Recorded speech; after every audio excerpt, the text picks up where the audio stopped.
We all know selling games can make money. Running a business can make money. But did you know you can sell games that aim to promote your business to make even more money? Today, let's talk about how games can stimulate business. And talking about gaming economy, one of the most classic cases would be Burger King exclusives Xbox Trilogy King games. Back in late 2006, Burger King came out a series of games that could only be bought in the Burger King restaurant for $3.99 each to promote their business. Just for reference, most Xbox Live Arcade game at the time is about $10 each. And what is special about these games? The characters all have strong Burger King branding, like including the King as a playable character. The three games were a racing game, a game with many bumper car mini games, and one where you sneak up behind someone to surprise them with food. I know this sounds a bit random, but they were actually pretty fun for the price. And the result? The game-driven traffic bumped Burger King's profit for the quarter by 40%, and over 12 million coming just from the game sales alone. So clearly, this was a successful case for the gaming economy.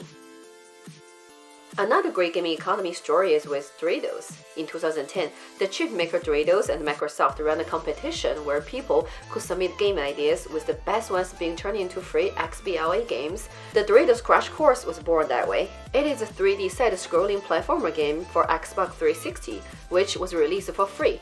The game was well received by critics. In the same year, it was announced the winner of the second unblocked Xbox competition. Gamers loved the fun play, catchy soundtrack, and humorous graphics, and it is considered to be one of the most classic Xbox Live Arcade games. It is worth mentioning, the game never tried to sell you the chips during the game, but let you focus on finishing the fun courses. Doritos Crash Course proved to be so popular that it was eventually ported to PC as Doritos Crash Course Go, allowing the new set players to enjoy the surprisingly good game. In 2014, it was delisted, likely because the deal between Microsoft and Doritos expired. It is hard to measure how much the game has boosted Doritos sales, as it was running for a long period of time, and there are too many factors that could influence the sales number, as they run many ads, including everyone's favorite Super Bowl ads. But I can tell you, Doritos are very popular within the gamers, and I'd say, from the ROI standpoint, comparing to those very expensive Super Bowl ads, sponsoring a fun game like a Doritos Crash Course was definitely a good bang for the bucks.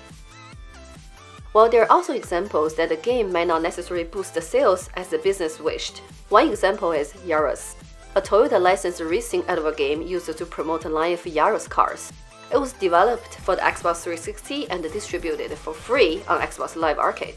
The game was released in 2007, but it failed to be any fun. Very negative reviews as well. It was so bad that the game was removed from the Xbox Live market a year later. Clearly, Toyota did not make the money back for making the game.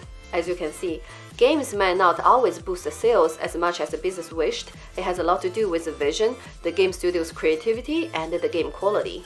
But if it's done right, you definitely will get good return. You might ask now, why are these examples from like 10 to 15 years ago for smaller games? What about some more recent examples? Well, it turns out, making games is getting much more expensive today, also longer time span, and the smaller games like Xbox Arcade are not mainstream anymore.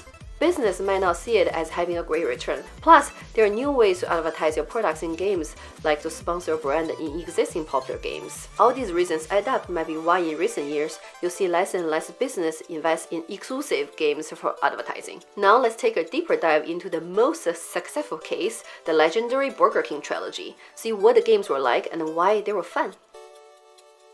Let's first start with Pocket Bike Racer, which is a fairly simple car-style racing game. The controls were pretty bad. You either turn drivably slow or drift around out of control. The game features 5 tracks, which are varied enough, and a handful of different characters and bikes to choose from. You can play 4 players, split screen, or 8 players online. And why is everything so bright? Okay, that one's on me. I didn't want to open my sealed copy of Pocket Bike Racer, so I'm playing it on an emulator. Overall, this game isn't great, so I can't recommend playing beyond the initial novelty of it.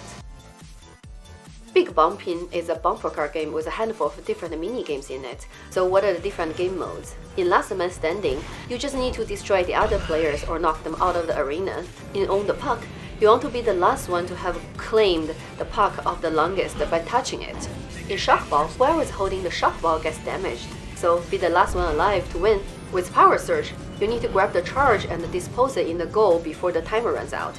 Finally, there's Bumpin hockey, which is pretty obvious. These are mindless games mostly, but overall, it's a fair amount of fun and decent games to play with friends. Now on to Sneak King. In this game, you need to sneak upon people and surprise them with food. The better job you do, the more points you get. This is really easy in most cases because you can see the zones that would alert people to your presence. The challenge is that people will pass out if they get too hungry, plus you might need to memorize their paths in order to feed enough people. Overall, this game is very slow and the novelty wears off super quickly. Out of the 3 games, this was my least favorite. Okay, now we have played all the games, what do you think about them? They don't have a lot of replayability, but they would only cost you $12 back in the day, so no one was expecting them to be awesome. One interesting thing is that all of the games have 2 versions, one for OG Xbox and one for 360. But most importantly, they're working well for Burger King to advertise their business and draw in a lot of money. Alright, hope you liked this angle of analysis and gameplay, and I really wish to see you all very soon. As always, I'm your host Little Bear. Until next time, signing off.